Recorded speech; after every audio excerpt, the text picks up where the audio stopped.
El 4 de junio de 2026, Netflix abre en 130 y tantos países y en algún lugar de esa pantalla de inicio aparece el nombre de Julieta Casuccelli. No como artista invitada en una playlist editorial, no como el tema de un documental que alguien le dedicó sin pedirle permiso. Aparece en los créditos de una película que ella protagonizó, que ganó 2 trofeos en festivales internacionales, uno en Argentina y uno en Francia, y que fue selección oficial del Festival Internacional de San Francisco. Una película real con producción real con reconocimiento real de la industria cinematográfica. Caso en Netflix. Y mientras eso se preparaba, mientras la película terminaba de pasar por festivales y los servicios de streaming negociaban los derechos, y los carteles se diseñaban con su nombre encima, el padre de su hija se sentó frente a un micrófono en el podcast de Javier Paniagua, el lunes 25 de mayo en Ciudad de México, y habló de sus sueños. Dijo esto con estas palabras, que su sueño más grande es que su vida se trate de música,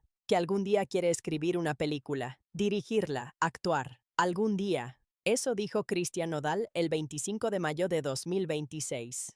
3 días después de esa declaración, su equipo de producción mandaba cajitas de regalo a periodistas y figuras de medios, incluyendo a Adela Micha por nombre, para que promocionaran un concierto en la Plaza de Toros, México, el mismo recinto donde él algún día llenó 40,000 butacas sin necesitar que nadie repartiera nada. Y una de las comunicadoras que recibió esa caja la abrió frente a las cámaras y dijo, con una mezcla de sorpresa y algo que no era exactamente entusiasmo: me mandó algo Nodal. No lo puedo creer. Ya te extrañaba, Nodal. Esa frase, ya te extrañaba, concentra algo que los números y los análisis a veces no alcanzan a decir. No es la frase de alguien que va a un concierto porque quiere ir. Es la frase de alguien que recibió un obsequio de quien solía ser un nombre inmenso en su industria y que ahora necesita mandar regalos para llenar una plaza que antes se llenaba sola. Esta es la semana del 1 de junio de 2026. Y hay varias historias que contar. Para entender lo que significa el estreno de Casu en Netflix, hay que entender de dónde viene la película y cómo llegó hasta ahí. Risa y la cabina del viento es una producción argentina independiente. No es el proyecto de imagen que un equipo de relaciones públicas diseñó para reposicionarla en el mercado. No es la respuesta calculada a una crisis de reputación ni el movimiento estratégico de alguien que necesita cambiar la conversación sobre sí misma. Es una película que existe porque a Casu le interesó el proyecto, porque leyó el guión y dijo que sí, porque se fue a filmar a Tierra del Fuego, porque hizo el trabajo de actriz que le pidieron con la misma honestidad con que hace todo lo demás. El rodaje fue en Tierra del Fuego, uno de los extremos geográficos de Argentina, un lugar inhóspito y extraordinariamente visual, donde el viento es un personaje en sí mismo, y donde filmar implica condiciones que no son las de un estudio controlado con asistentes y camarines. Casu lo hizo, sin anuncio previo que preparara el terreno, sin una estrategia de comunicación que explicara por qué una artista de trap y urbano estaba haciendo cine independiente argentino en el fin del mundo. Lo hizo porque quiso, porque el proyecto la convocó, y porque cuando alguien ha construido su carrera tomando decisiones propias durante suficiente tiempo, aprende a decirle sí a las cosas sin necesitar que nadie le explique por qué tiene sentido. Y el resultado no pasó inadvertido. La película compitió en festivales, ganó en Argentina, ganó en Francia, fue seleccionada para el Festival Internacional de San Francisco, una de las plataformas de cine independiente más importantes de Norteamérica, donde el nombre de quien aparece en el cartel no garantiza nada porque la audiencia va a ver películas, no celebridades. Ganar en ese contexto no es lo mismo que ganar en una ceremonia donde los artistas más populares del momento acumulan premios por el volumen de su fandom. Es que un jurado de cine dijo que esta película tiene algo que vale la pena ver. Y después de todo eso, Netflix. El estreno mundial el 4 de junio.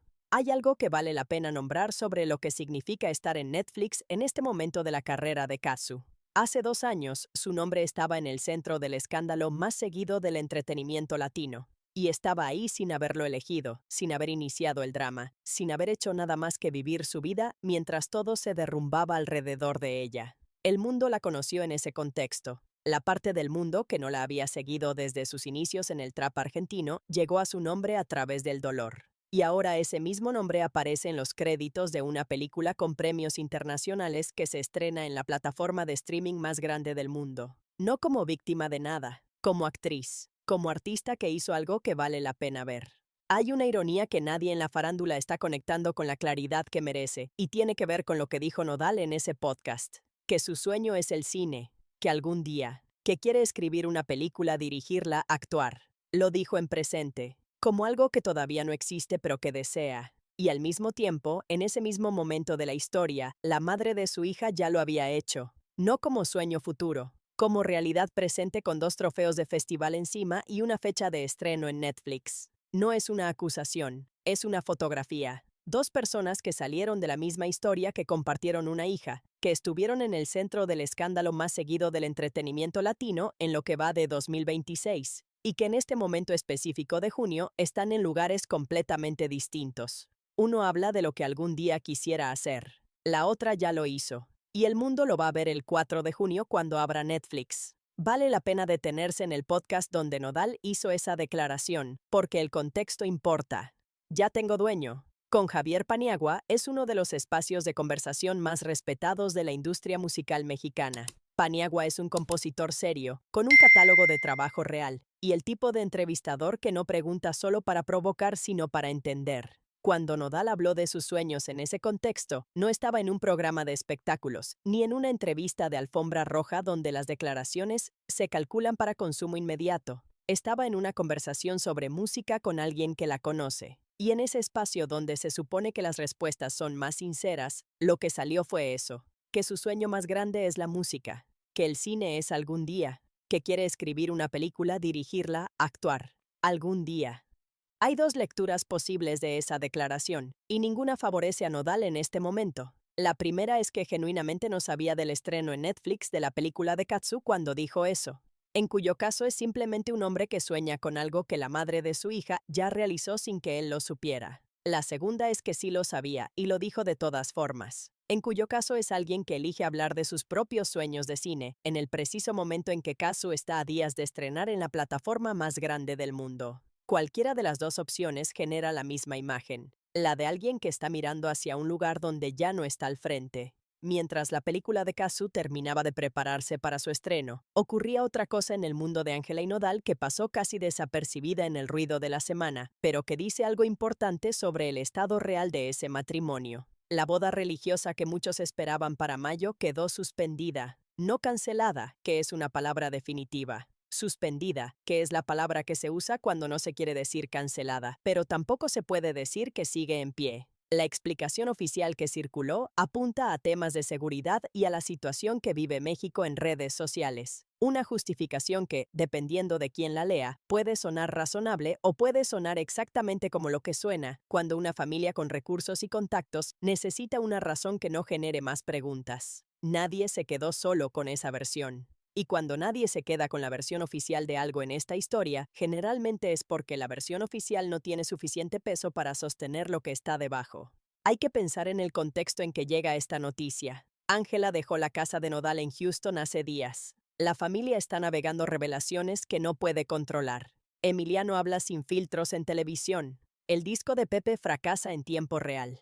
Y en ese momento la boda religiosa, que se suponía que iba a ser el símbolo público de que todo lo demás era ruido pasajero, queda suspendida por razones que no convencen a nadie. La acumulación de todo eso dice algo que ningún comunicado puede desmentir por completo, que las cosas no están bien, que el matrimonio que se construyó en el centro de uno de los escándalos más grandes del entretenimiento mexicano no encontró todavía el suelo firme que necesitaba para estabilizarse. Hay que recordar lo que representaba esa boda religiosa en la narrativa que los Aguilar y Nodal construyeron alrededor de su relación. Cuando se casaron civilmente en el verano de 2024, la boda fue íntima, sin medios, sin declaraciones previas. El mundo se enteró después. Y desde entonces, la boda religiosa, el ritual que en la cultura mexicana tiene un peso simbólico que la firma civil no siempre tiene, quedó pendiente como una especie de promesa flotando. Como el momento que vendría después, cuando las cosas estuvieran más tranquilas, cuando el escándalo bajara, cuando fuera posible celebrar sin que cada foto se convirtiera en munición. Ese momento no llegó, y ahora la boda religiosa que iba a ser el cierre simbólico de toda la polémica quedó suspendida en el aire, sin fecha, sin comunicado oficial que explique realmente qué pasó, con una sola frase que habla de seguridad y de redes sociales y que deja más preguntas abiertas que respuestas cerradas. Lo que Katsu está haciendo en Netflix y lo que la boda de Ángela y Nodal no está haciendo en ninguna iglesia de México son dos hechos que no están directamente conectados, pero que se leen juntos con una claridad que resulta difícil de ignorar. Dos historias de la misma ruptura, 2 años después, yendo en direcciones completamente opuestas. Mientras tanto, Pepe Aguilar lanzó un nuevo disco. Y lo que ocurrió en las primeras 11 horas de ese lanzamiento merece un párrafo propio, porque concentra con una economía brutal el estado actual de la dinastía que construyó en décadas. A las 11 horas del lanzamiento, las canciones del disco tenían entre 2.000 y 3.000 reproducciones. No por canción. En total. Para que eso tenga dimensión, el hijo al que Pepe nunca presentó oficialmente en sociedad tiene 200.000 reproducciones con una cumbia grabada sin disquera, sin marketing, sin que nadie le abriera ninguna puerta. El disco oficial del patriarca de la familia, con todos los recursos y todos los contactos y toda la maquinaria detrás, llegó a las 11 horas con 2.000 reproducciones. Hay personas en la industria musical que lanzan su primer video el mismo día que Pepe lanzó ese disco y que superan esos números en las primeras 2 horas. No porque tengan más talento que Pepe Aguilar, que tiene un catálogo que habla por sí solo, sino porque cuando la narrativa alrededor de un artista está dañada, cuando las canciones se escuchan en el contexto de todo lo que está pasando alrededor del nombre, la música pierde la capacidad de llegar sola. La gente tiene que querer escuchar. Y en este momento parece que no quieren. Hay algo profundamente irónico en la situación de Pepe Aguilar en junio de 2026. Es el hombre que durante décadas entendió mejor que casi nadie cómo construir no solo una carrera, sino una institución. El que administró con una habilidad rara el capital simbólico del apellido de sus padres. El que convirtió el nombre Aguilar en algo que iba más allá de los discos y los conciertos. En una idea, en un valor, en un argumento sobre lo que la música mexicana puede ser. Y ahora ese mismo hombre lanza un disco en el peor momento posible, con la narrativa familiar destrozada, con el apellido que administró durante tanto tiempo en el centro de un escándalo que no puede controlar. Y el mercado responde con 2.000 reproducciones. No como castigo deliberado, como la consecuencia natural de lo que pasa cuando la imagen y la realidad divergen demasiado durante demasiado tiempo. El concierto de Nodal en la Plaza de Toros México el 29 de mayo tampoco fue lo que debería haber sido. La Plaza de Toros México es un recinto con capacidad para 40.000 personas. Es uno de los espacios más emblemáticos del entretenimiento en la capital del país. Es el tipo de lugar donde pararse significa algo. Y Nodal fue ahí, con un equipo de producción que días antes había mandado cajitas de regalo a medios de comunicación, incluyendo a Adela Micha por nombre, una de las comunicadoras más influyentes del espectáculo mexicano, con la esperanza de que la cobertura mediática trajera al público que los boletos solos no estaban trayendo. La periodista que recibió la caja la abrió en cámara. La sorpresa en su voz no era la sorpresa de alguien que recibe un regalo de alguien inmenso. Era la sorpresa de alguien que no esperaba recibir nada de ese nombre en este momento. Ya te extrañaba, Nodal, dijo. Y esas 4 palabras dicen más sobre dónde está Nodal en el mercado en junio de 2026 que cualquier análisis de Spotify. La Plaza de Toros no se llenó. Nodal tocó en un recinto icónico con una cantidad de público que, según las imágenes que circularon, no llegaba a la mitad de su capacidad. El mismo recinto donde algún día 40.000 personas pagaron para verlo. Pero la historia de esta semana no es solo la de los números y los recintos. Hay una historia más personal que salió esta semana y que tiene un peso diferente. Una que no habla de reproducciones ni de cajitas de regalo, sino de lo que cuesta llevar un apellido como el apellido Aguilar, cuando no se nació en el centro de ese apellido. Emiliano Aguilar habló esta semana de su historia, no la parte que todos ya conocen. Los mensajes de Nodal, la distancia con Pepe, el álbum tributo al abuelo. Habló de la parte que estuvo durante mucho tiempo fuera del alcance de las cámaras, de lo que pasó en los años en que nadie estaba mirando. Dijo que fue adicto al cristal, que fue adicto a la cocaína, que fue adicto, con sus palabras, a cualquier cosa en exceso, y que la droga que más daño le hizo, la que lo llevó más lejos del lugar donde necesitaba estar, fue el cristal. Pasó 3 años internado en una clínica de rehabilitación. 3 años fuera de circulación, fuera de la industria, fuera de la posibilidad de construir la carrera que eventualmente construyó. 3 años. Hay que pensar en lo que significa eso para alguien que en esa época tenía entre 20 y 25 años. Los años en que la mayoría de los artistas están construyendo sus bases, grabando, tocando en lugares pequeños, haciendo conexiones, aprendiendo el oficio con la energía y la resistencia que da la juventud. Emiliano pasó esos años en una clínica, no porque no tuviera talento, sino porque el camino que tomó antes de poder usar ese talento lo llevó primero a un lugar del que tuvo que salir con ayuda. Hubo un momento durante esos años en que tuvo un problema legal que, según lo que él mismo contó, lo puso al borde de algo muy serio. Le querían poner 40 años. No meses, años. 40. El tipo de número que convierte una historia de adicción en algo que puede definir el resto de una vida de maneras que van mucho más allá de la salud. No se saben los detalles completos de ese episodio. Emiliano lo mencionó con la brevedad de alguien que sabe qué tan serio fue y que no necesita adornarlo. Pero la imagen es suficientemente clara. Un joven con el apellido Aguilar, fuera del sistema de protección que ese apellido ofrece cuando funciona, enfrentando consecuencias que podrían haber terminado con todo. No llegó a eso. Y la razón por la que no llegó, según lo que le dijo el psicólogo que lo atendió durante ese periodo, es también una de las cosas más difíciles de escuchar de toda esta historia, porque el psicólogo le dijo algo que llevaba dos caras al mismo tiempo. Si tu papá no fuera Pepe Aguilar, tú ya no estarías aquí. Ya te hubiéramos sacado desde hace mucho.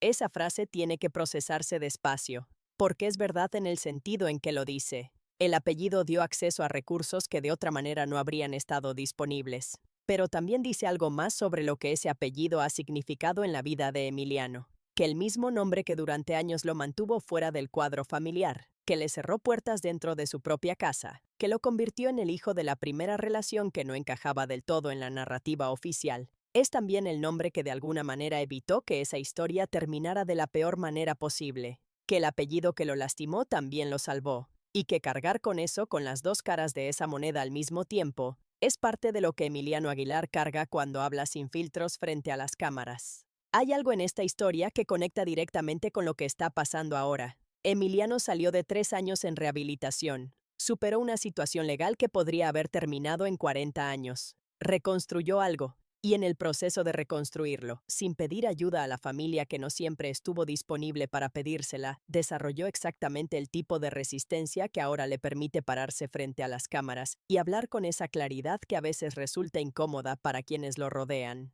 No habla sin filtros porque quiera destruir a su familia. Habla sin filtros porque pasó por suficiente como para saber que guardar silencio a veces cuesta más de lo que protege. Cuando le preguntaron si quería reconciliarse con Ángela, respondió con una sola palabra: no, sin pausa, sin matiz, sin la complejidad con la que habló de su padre, que sí quiere recuperar, que sí quiere que esa relación mejore. Con Ángela, no, no en este momento, no con las cosas como están. No después de todo lo que ha pasado dentro de esa familia y de todo lo que él vivió en los márgenes de ella. Esa respuesta de una sola palabra dice algo sobre el estado real de los vínculos dentro de la familia Aguilar que ninguna foto de cumpleaños y ningún comunicado de relaciones públicas puede tapar del todo. Pero lo que dice Leonardo Aguilar en sus redes sociales también dice algo. Leonardo le escribió a Ángela un mensaje de cumpleaños que circuló esta semana. Y en ese mensaje, que empezaba como la clase de cosa que se escribe cuando se quiere bien a alguien y se quiere que el mundo lo sepa, apareció una frase que su propio inconsciente le jugó en contra. Leonardo escribió que Ángela seguirá brillando de aquí hasta que Dios se acuerde de ella. Hasta que Dios se acuerde de ella. No mientras Dios la cuide, ni con Dios de su lado. Hasta que Dios se acuerde. Como si Ángela estuviera en un momento en que necesita que alguien, divino o humano, recuerde que existe. Como si el propio hermano que la quiere y lo dice, no pudiera evitar que en la elección de las palabras asomara algo de lo que está viviendo la familia por dentro. No es un juicio sobre Leonardo. Es la observación de que cuando las personas queridas pasan por momentos difíciles, quienes las rodean a veces revelan más de lo que pretenden con exactamente las palabras que eligen para consolarlas. Y hay una historia más que esta semana apenas comenzó a tomar forma y que en los próximos días puede convertirse en algo mucho más grande. La hija mayor de Pepe Aguilar, Annelies, la hermana de Ángela, aparece en el centro de un escándalo en Londres. Los detalles todavía son escasos y las versiones que circulan no tienen el nivel de confirmación que requeriría tratarlas como hechos establecidos. Pero la dirección en que apunta la información disponible es la de alguien que estaba fuera del país en un momento complicado y que ahora forma parte de una historia que nadie en la familia Aguilar necesitaba en este momento específico. Una historia más para una familia que en las últimas semanas ha tenido más historias de las que puede manejar cómodamente. Annelies Aguilar es, en el relato público de la familia, una presencia más discreta que Ángela. No tiene el perfil artístico de su hermana. No está en el centro de los titulares de la misma manera. pero es hija de Pepe Aguilar, lleva el apellido con todo lo que eso implica, y cualquier historia que la involucre en este momento específico, cuando el apellido Aguilar está bajo el nivel de escrutinio más alto de su historia reciente, tiene el potencial de convertirse en algo que la familia no puede controlar de la misma manera en que durante años controló otras cosas. La información sobre lo que ocurre en Londres es todavía fragmentaria, pero la semana que viene puede traer más detalles. Y si los trae, esta familia va a tener que procesar una historia más en un momento en que ya tiene demasiadas encima. Si hay una imagen que resume la semana del 1 de junio de 2026, no es la de una sola persona ni la de un solo momento. Es el contraste entre dos noticias que llegaron al mismo tiempo sin que nadie las hubiera planeado juntas. La primera. En 4 días, Netflix abre y el nombre de Kazu aparece en los créditos de una película con premios internacionales. La segunda. Un hombre que en un podcast habló de su sueño de hacer cine, algún día mandó cajitas de regalo a periodistas para llenar una plaza que antes se llenaba sola. Ambas noticias hablan de la misma historia, desde ángulos completamente distintos. De lo que pasa cuando alguien construye algo auténtico y de lo que pasa cuando algo que parecía sólido empieza a necesitar andamiaje externo para mantenerse de pie. De los caminos que toman las personas cuando dejan de depender del apellido o del nombre o de la narrativa que alguien más diseñó para ellas y tienen que pararse solas frente a lo que realmente son. Kazu lo hizo. La película existe. Los trofeos existen. El estreno en Netflix existe. Y Nodal sueña con que algún día su vida se trate de cine. Algún día. Hay una pregunta que flota sobre toda esta semana y que no tiene respuesta sencilla. ¿Qué se necesita para reconstruir algo después de que la narrativa se rompió? No la narrativa mediática. Esa es la parte fácil, la que se maneja con comunicados y entrevistas y canciones estratégicamente lanzadas. La narrativa real, la de las personas involucradas, la de los vínculos, la de lo que queda cuando el escándalo eventualmente baja.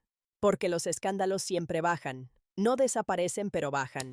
Y lo que queda después es lo que se construyó o no se construyó durante el tiempo que duró el ruido. Kazu construyó una película, 2 premios, un estreno en Netflix, una gira sin cancelaciones, certificaciones internacionales, el reconocimiento de Rosalía, la certeza de que lo que hace tiene valor más allá del contexto en que el mundo la conoció. Construyó con los materiales que tenía, sin pedir permiso, sin esperar que nadie le diseñara el camino. Emiliano también construyó. Desde un lugar diferente, con una historia más complicada detrás, con 3 años de rehabilitación y un riesgo de 40 años de cárcel en el currículum. Construyó de todas formas. Y ahora está en las pantallas del país hablando de lo que vivió con la claridad de alguien que ya no tiene nada que ganar ocultándolo. Lo que Nodal construyó en este mismo periodo es más difícil de ver.